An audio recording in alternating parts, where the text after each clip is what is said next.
to this edition of the ASHA podcast. I'm Fred Wyand, Director of Communications with the American Sexual Health Association, ASHA. HPV, the human papillomavirus, is perhaps the most common sexually transmitted infection. In the U.S. each year, there are over 14 million new cases of HPV. You combine the new and existing cases, and you'll have nearly 80 million individuals with an HPV infection. These infections are so routine, we sometimes refer to them as the common cold of STIs, and that makes sense.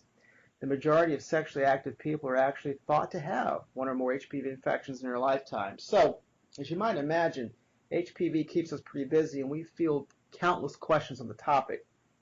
Today, though, we're asking the questions, and it is our good fortune indeed that an expert in the field, Dr. Ina Park, has taken time from her busy schedule to chat with us. Dr. Park is the medical director of the California STD HIV Prevention Training Center.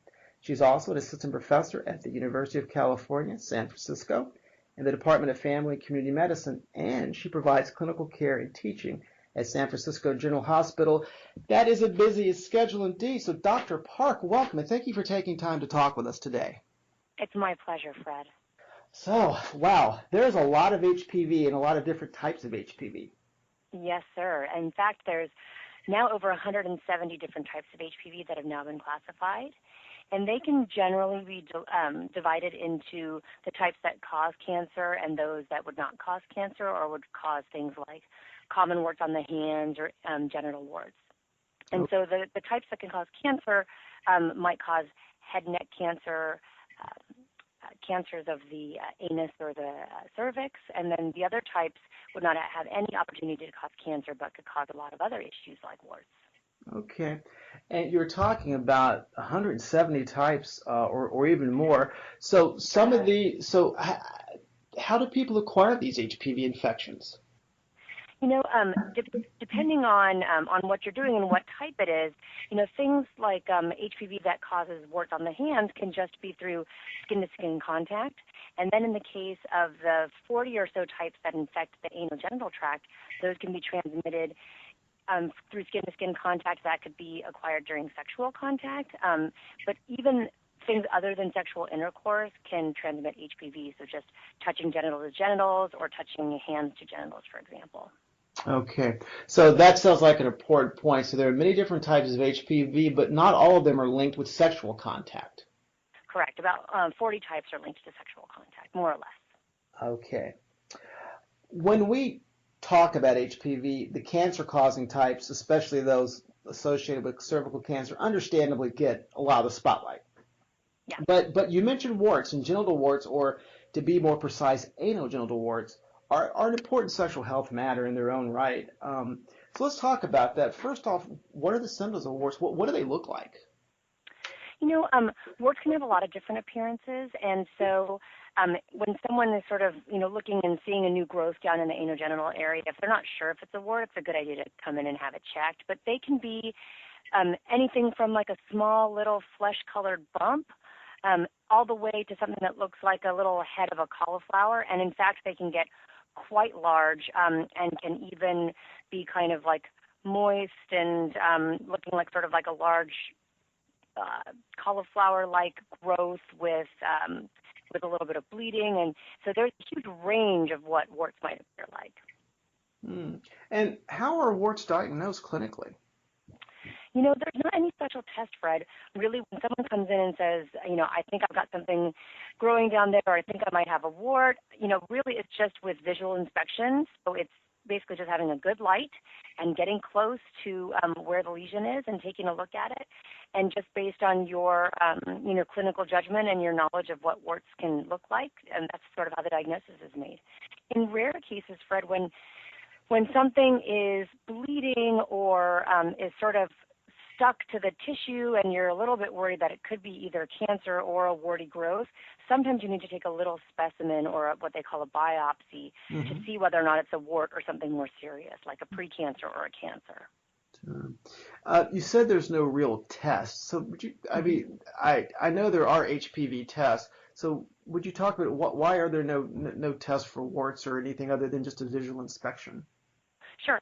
There are HPV tests available, Fred, and those are primarily used in the context of looking for cervical cancer or screening young women for cervical cancer. And so those are often done in combination with the Pap test, which I think a lot of listeners might be familiar with. The thing about warts is that 90% of them are actually caused by different types that we talked about earlier, or these non-cancer causing types, and those are HPV 6 and 11. And that's mostly important because we're going to talk a little bit about vaccines to prevent these. But those types are not really included in the tests that are used to look for cervical cancer. And so doing a test like that on somebody who might have a wart is really not going to tell you whether or not they have the HPV infection that's causing that wart or not. So it's really sort of comparing apples and oranges there. Okay. Let's talk for a second about treatment options. I know there are a lot of approaches when it comes to removing warts, some that are done in a clinic and some that patients can use at home. So tell us something about the provider-administered treatment options. Sure. There's a whole host of treatments, and in fact, in terms of what's recommended by the CDC, there's 8 treatments, and there's going to be another that's going to be coming out actually today in the new guidelines. But in terms of the provider-administered treatments, you can do things like freezing it. You can also put on, things like acid to sort of burn the wart. And you can also do surgical removal. So there's a lot of different things that you can put on the wart to actually destroy it in the office. And those treatments are usually done, they're done usually at one time to all the warts unless there's a lot of them, in which case we would do a sort of staged approach and treat some today and have you come back in and treat some in a couple weeks. But if someone's coming in and doesn't have a ton of warts, I try to treat all of them at once. And then I let them know that they probably will need to come back for a repeat treatment. Usually one treatment is not sufficient to get warts. And so I want to set people up so they're not disappointed by expecting everything to be gone after one treatment. Okay. And what about the patient-applied treatment options that folks can use at home? Sure. There are 3 options right now that are recommended, and one of them is called Podophilox. Its trade name is Condolox, and it's a solution or a gel, and the patient can apply that at home. Typically it's applied for several days a week, and then you have several days off as well. So you do these sort of cycles of on again, off again, until you notice that the warts are disappearing. Then there's another cream called imiquimod that's coming in a 5% formulation as well as a weaker 3.75% strength. And so those can be also applied by the patient. The weaker one you can apply every day, and the stronger one also needs to be done just several times a week. And then there's another, finally the last one is an ointment actually based on green tea, and it's called the Cinecatechins. And that is also applied on a periodic basis and can be applied, for up to 16 weeks. So all of these, though, Fred, they're all just options, and I'm just laying them out there, not because I'm saying one is better than the other. Mm-hmm. And in fact, the truth is whether you do it in the office or whether the patient does it at home, the effectiveness of the treatments is essentially similar. So I don't actually tout one over the other when I have a patient who's coming to me with warts. I kind of figure out what's going to work best for them, and then we kind of go accordingly with the treatment. After warts are removed, how likely are they to come back, or how frequently are there recurrences? Fred, that really depends on how many warts there were to begin with and the person's immune system, for example. But I really set people up to say that, at least a third of people we think are going to recur in the first 6 months after being treated with warts. And that sounds like a lot, I know, but I mention that to people because I say, I don't want to set you up for disappointment. I want you to understand that this can be a recurrent condition and that it may take many months for you to clear this, but hopefully each time a recurrence does occur, it'll be smaller than the initial sort of outcropping of warts. Now, that, of course, some people do respond beautifully and don't have a recurrence after the first treatment, but I do want to let people know that recurrences do happen, and if you expect that, then you'll be sort of emotionally prepared when it does happen. Okay.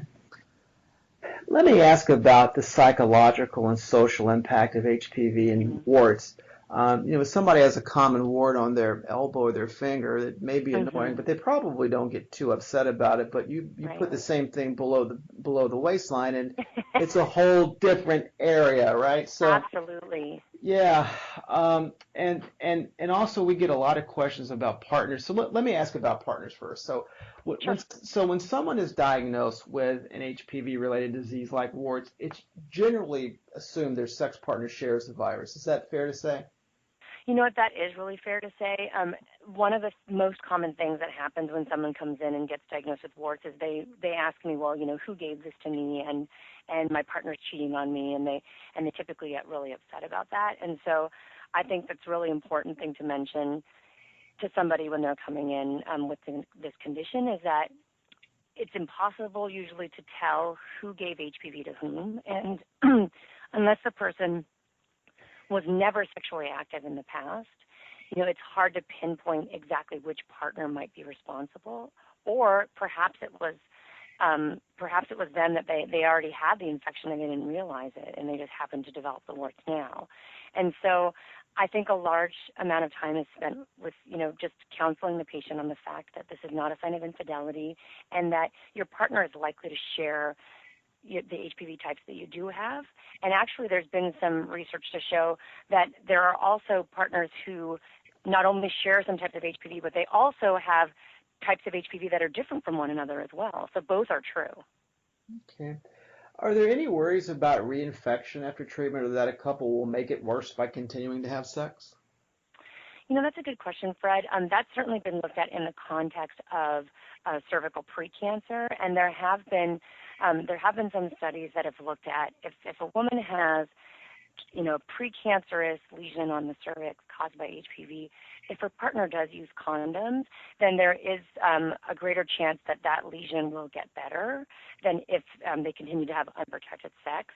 Now with warts, in terms of reinfection, most likely both partners have already been exposed to the types that are causing warts.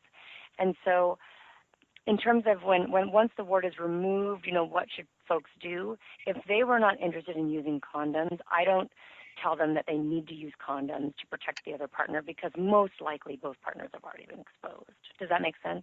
Yeah, absolutely. Okay. So I think whenever we have an HPV conversation with the folks who email or call us, eventually it always seems to come down to questions like, will I always have HPV? Will I always be Mm-hmm. able to transmit? Do I need to tell new partners? That kind of thing. And how would you counsel somebody who's asking about HPV in relationships maybe, down the road? Yeah, this is a great question, Fred, and I always get that's the first question almost that I get when someone is diagnosed with genital wart, and they say, am I going to be dealing with this forever? And what I say to them is probably not.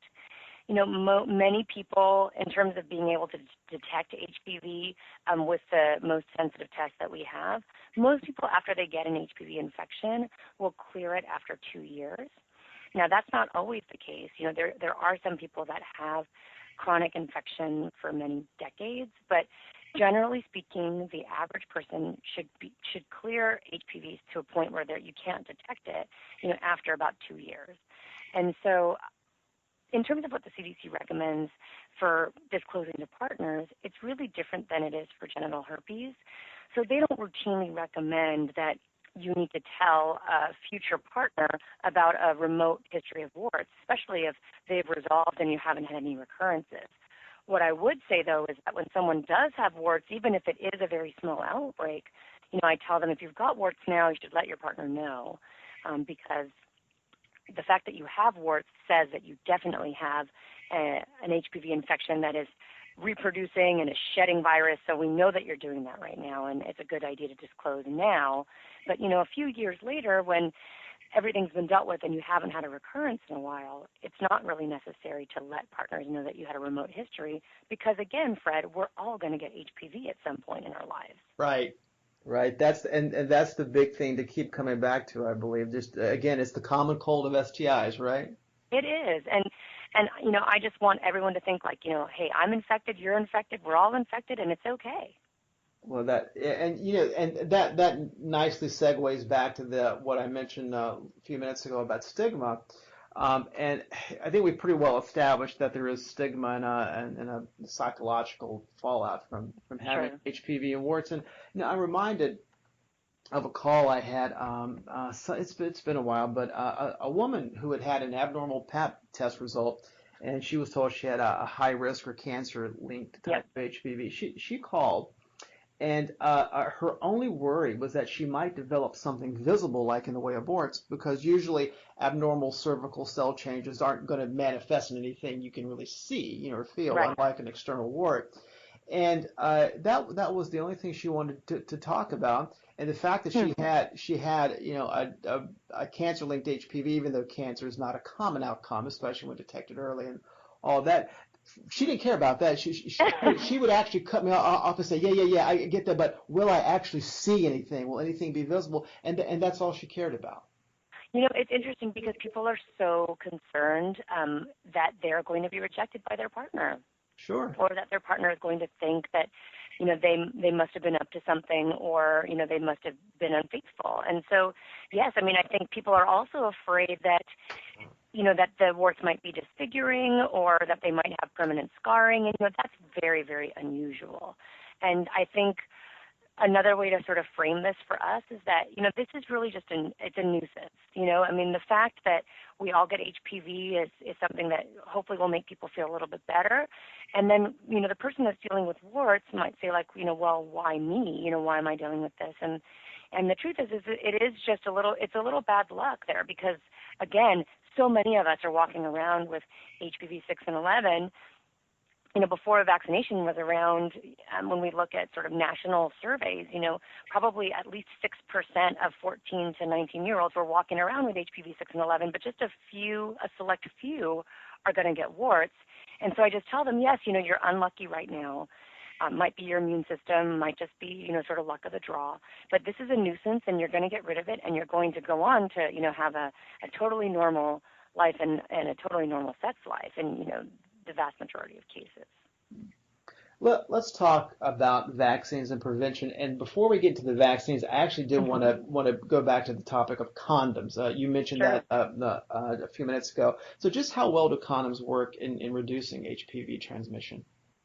Condoms are not 100% effective. I have to be honest. They're not 100% effective in reducing HPV transmission because, when someone gets an anogenital HPV infection, Fred, the virus can be shedding from the skin around the genitals. For a man, it can be shedding not only from the penis, but from the scrotum, also from the perianal area and from the anus, even in men who are not having anal sex. And the same is true for women.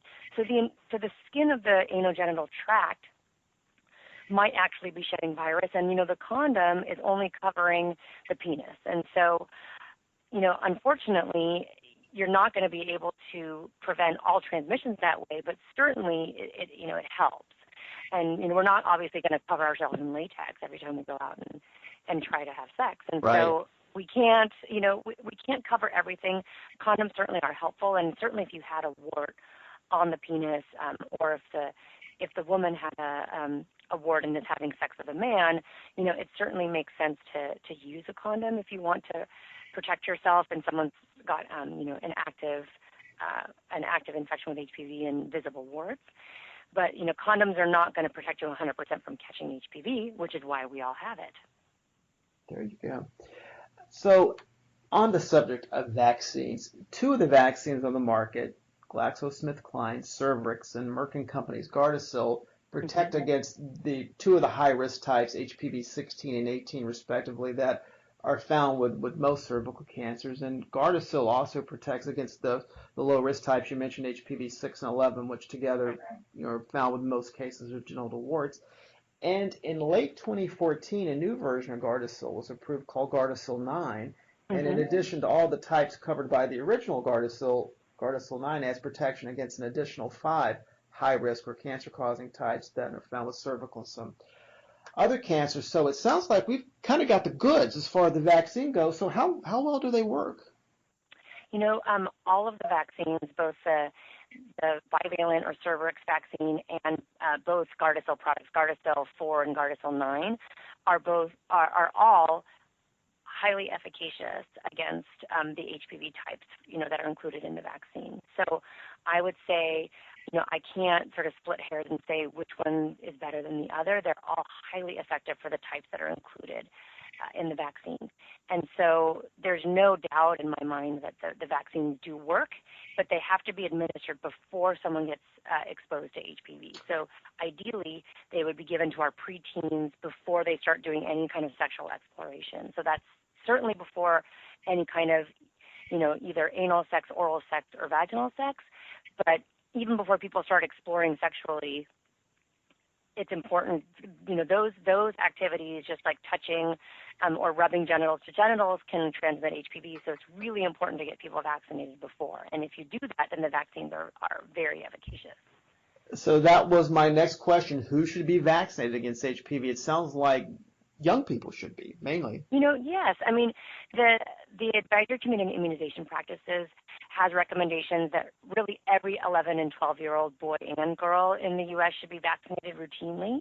And, you can start as young as age 9, and you would still get a great immune response by vaccinating at age 9. And then for women, catch-up vaccination is routinely recommended up until the age of 26. And then for men, routine vaccinations recommended up to age 21. For certain populations that are at high risk for HPV-related anal cancer, like men who have sex with men and HIV-infected men and women, routine vaccination is also recommended up until age 26. It's a little bit complicated there, but the point is that it's really, young people, especially preteens, we need to vaccinate all of them, and people under the age of 26, because of the recommendations, national recommendations, most insurance companies should pay for that vaccine with no copay to the patient. Excellent. So it sounds like we have vaccines that work really well, and we have pretty clear guidelines about who needs them. Yeah, we do. But my understanding is that we're not really, HPV vaccine uptake is not that great. We're not doing nearly a good enough job of getting these vaccines to the people who need them. Any thoughts about that, or what we can do maybe to improve that? Certainly we are not doing as good of a job as we could be, compared to things like Tdap vaccine or the tetanus vaccine or meningitis vaccine, where we're already reached about 80% vaccination rates for our adolescents. For HPV vaccine, we're below 40% for all 3 doses in females, and well below that for males. And so absolutely the public health community and the medical community needs to rally around this and get folks vaccinated. And CDC has put millions of dollars into an educational campaign, as have other medical societies, to try to improve HPV vaccination. But I do think that, it's each individual person like you or I, Fred, also talking to folks, talking to people we know, talking to people who are parents, talking to young people, and young women and men about the need and the importance of getting vaccinated. And I do think that if all of us are working together to get it done, we'll get vaccination rates up. What about safety and side effects with these vaccines?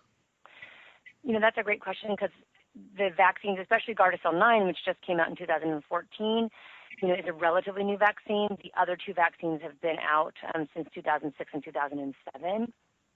And so they're not as new, but compared to like tetanus vaccine, for example, they're relatively new. So people are always a little concerned about safety. I mean, now we're up to 67 million doses of HPV vaccine that have been administered in the U.S. And so far, both CDC as well as a lot of different academic institutions are looking at data to examine for any kind of patterns of side effects or serious adverse reactions to the vaccine. And so far, we just haven't been able to identify any patterns, because it really appears to be a very safe vaccine. It certainly was in the clinical trials. And with 67 million doses, so far we haven't found any serious conditions associated with vaccine use. So I hope that makes people feel a little bit more comfortable. But I do think one of the more important things to do is that for those of us who are in the field, to emphasize to people that, we're going to vaccinate our own kids.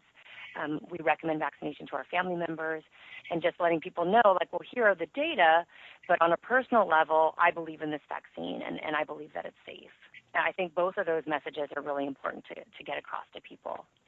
And you're saying that not just as an expert physician, but also as a mom, right? Absolutely. I'm saying that as a parent. I mean, because I know that having had both patients who've had really terrible experiences with cervical precancer as well as with genital warts, I don't want that to be my kids, and I don't actually want my kids also to be responsible for transmitting that as well. I mean, my kids are both boys, so the likelihood, they're not going to get cervical cancer, but, if they have female partners, they might, or if they have male partners, their partners might get anal cancer. I don't want them to be transmitting HPV, and I certainly want to protect them as well against oral pharyngeal cancer, which is also related to HPV and which is sort of increasing at epidemic rates. So I think it's really important to bring it home and to say, that yes, it's really important both for my kids, and I think it's important for my patients as well as for the community at large.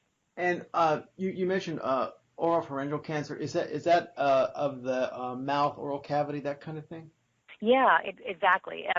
It's cancers of the oral cavity, and they can't be tested for. There's no pap smear for the mouth, for example, Fred. So there's nothing we can do to really look for it. So unfortunately, the only preventive strategy we have is vaccination at this point. And, by the year 2020, we're going to have more oral pharyngeal cancers related to HPV than cervical cancers.